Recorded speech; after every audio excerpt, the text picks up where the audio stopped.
दोस्तों, क्या आप भी कंफ्यूज हैं एक diversified portfolio and concentrated portfolio approach को लेकर? कौन सी स्ट्रेटेजी आपके लिए बेटर है? 20 से 30 स्टॉक वाला पोर्टफोलियो या सिर्फ 4 से 6 हाई कन्विंसिंग स्टॉक वाला पोर्टफोलियो? और क्या कॉन्सेंट्रेटेड पोर्टफोलियो ज्यादा रिस्क देता है या ज्यादा रिटर्न देता है? अक्सर लोग कंफ्यूज होते हैं कि कौन सा अप्रोच ज्यादा सेफ है, कौन सा ज्यादा प्रॉफिटेबल है, और एक नॉर्मल इन्वेस्टर को कौन सी स्ट्रेटेजी फॉलो करनी चाहिए। इस वीडियो में हम सिंपल लैंग्वेज, रियल एग्जांपल और प्रैक्टिकल सिनेरियो के साथ क्लैरिटी बिल्ड करेंगे ताकि आप अपने इन्वेस्टमेंट स्टाइल के हिसाब से सही डिसीजन ले पाएं। सबसे पहले हम समझते हैं पोर्टफोलियो क्या होता है। पोर्टफोलियो का मतलब होता है आपके इन्वेस्टमेंट का कलेक्शन, जिसमें stocks, mutual fund, real estate, gold, bonds, ये सब हो सकते हैं। लेकिन आज हम सिर्फ स्टॉक मार्केट पोर्टफोलियो के कॉन्टेक्स्ट में बात कर रहे हैं, यानी कि आपके पास कौन से स्टॉक्स हैं, कितनी क्वांटिटी में है और आपका पैसा किन सेक्टर्स में डिस्ट्रीब्यूटेड है। डाइवर्सिफाइड पोर्टफोलियो किसे कहते हैं? डाइवर्सिफाइड पोर्टफोलियो का सिंपल मतलब होता है कि आप अपने इन्वेस्टमेंट को एक या दो कंपनी में कॉन्सेंट्रेटेड ना रखें, बल्कि उसे 20 से 25 अलग अलग सेक्टर और इंडस्ट्रीज के स्टॉक में डिस्ट्रीब्यूट करके रखें।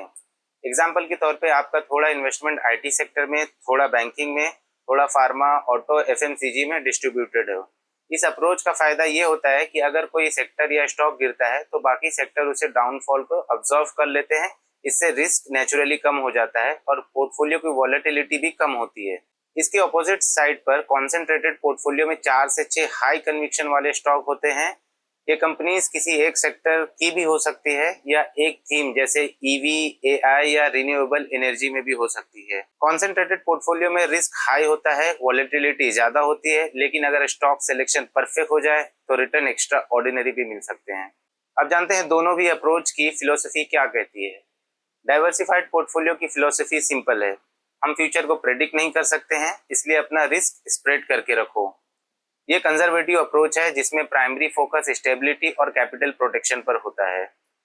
वहीं दूसरी तरफ कॉन्सेंट्रेटेड पोर्टफोलियो का कोर आइडिया ये है कि अगर तुम्हें किसी कंपनी के बिजनेस पर स्ट्रॉन्ग कन्विक्शन है तो ज्यादा से ज्यादा पैसा उस कंपनी में इन्वेस्ट करो और एक्स्ट्रा ऑर्डिनरी रिटर्न बनाओ। ये एक हाईली अग्रेसिव और कन्विक्शन बेस्ड स्ट्रेटेजी होती है। डाइवर्सिफाइड पोर्टफोलियो कैसे परफॉर्म करता है? डाइवर्सिफाइड पोर्टफोलियो इन्वेस्टर को एक स्मूथ एक्सपीरियंस देता है, क्योंकि पैसा मल्टीपल सेक्टर और कंपनीज में इन्वेस्टेड होता है, इसलिए मार्केट गिरने पर भी नुकसान लिमिटेड होता है।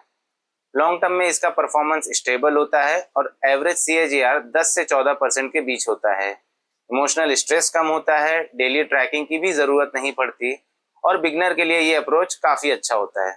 वहीं दूसरी तरफ कॉन्सेंट्रेटेड पोर्टफोलियो बिल्कुल रोलर कोस्टर जैसा होता है। अगर आपके सिलेक्टेड स्टॉक अच्छा परफॉर्म करते हैं तो रिटर्न फिनोमिनल होते हैं, लेकिन इसका डार्क साइड ये है कि अगर एक से दो हाईली इन्वेस्टेड स्टॉक अगर गिर जाए तो पूरा पोर्टफोलियो डैमेज हो सकता है। इस स्ट्रैटेजी में इमोशनल प्रेशर हाई होता है और इन्वेस्टर को बिजनेस एनालिसिस, मैक्रो ट्रेंड और कंपनी फंडामेंटल की डीप अंडरस्टैंडिंग होना बहुत ज्यादा जरूरी होता है। चलिए देखते हैं इसका रियल एग्जांपल। डाइवर्सिफाइड पोर्टफोलियो का एक perfect real example mutual funds होते हैं, जैसे Nifty 50 index fund, flexi cap fund या large and mid cap fund. इसमें रिस्क मॉडरेट होता है और लॉन्ग टर्म परफॉर्मेंस स्टेबल होता है। कॉन्सेंट्रेटेड पोर्टफोलियो का क्लासिक एग्जांपल है लेट मिस्टर राकेश झुनझुनवाला का टाइटन कंपनी में इन्वेस्टमेंट, जहां उन्होंने अपनी कैपिटल का एक साइजेबल अमाउंट इन्वेस्ट किया था, क्योंकि उन्हें टाइटन के बिजनेस मॉडल में हाईली कन्विक्शन था, जिससे उन्होंने एक्स्ट्रा ऑर्डिनरी रिटर्न बनाया। बट ये लेवल का कन्विक्शन और एनालिसिस हर रिटेल इन्वेस्टर के पास अवेलेबल नहीं होता है। चलिए अब समझते हैं कि कौन सा अप्रोच आपके और हमारे लिए बेहतर होता है। डाइवर्सिफाइड इन्वेस्टिंग उन लोगों के लिए परफेक्ट होता है जो बिगनर्स हैं, जिनके पास रिसर्च करने का टाइम नहीं होता है, जो सैलरीड प्रोफेशनल्स हैं जिनको लो रिस्क स्टेबल ग्रोथ चाहिए, या जो रिटायरमेंट प्लानिंग कर रहे हैं। इनके लिए long term safe compounding diversified portfolio ही बेहतर होता है। वहीं दूसरी तरफ कॉन्सेंट्रेटेड पोर्टफोलियो उन इन्वेस्टर के लिए अप्रोप्रिएट है जो फुल टाइम मार्केट फॉलो करते हैं, जिनके पास बिजनेस एनालिसिस का एक्सपीरियंस है, जो रिस्क को टॉलरेट कर सकते हैं और जिनका अपने स्टॉक सिलेक्शन पर हाई कन्विक्शन होता है। ये इन्वेस्टर्स शॉर्ट टर्म वॉलेटिलिटी से परेशान नहीं होते हैं और उनका डिसीजन रिसर्च बेस्ड होता है। अगर हम दोनों स्ट्रेटेजी को कंपेयर करें तो diversified portfolio most retail investor के लिए बेहतर होता है। ये सेफ है, स्टेबल है, स्ट्रेस फ्री है और long term compounding friendly approach है। कॉन्सेंट्रेटेड पोर्टफोलियो सिर्फ उन लोगों के लिए सूटेबल है जो मार्केट को डीपली समझते हैं, स्ट्रॉन्ग कन्विक्शन रखते हैं और रिस्क हैंडल कर सकते हैं। दोनों स्ट्रेटजीज के अपने एडवांटेजेस और डिसएडवांटेजेस हैं, लेकिन आपको अपने पर्सनालिटी टाइप और इन्वेस्टिंग स्टाइल के हिसाब से चूज करना चाहिए। अगर आपको ये डिटेल एक्सप्लेनेशन पसंद आई हो तो वीडियो को लाइक करें, चैनल को सब्सक्राइब करें और कमेंट करके बताएं कि आप पर्सनली कौन सी स्ट्रेटजी फॉलो करते हैं, डाइवर्सिफाइड या कॉन्सेंट्रेटेड इन्वेस्टिंग स्टाइल।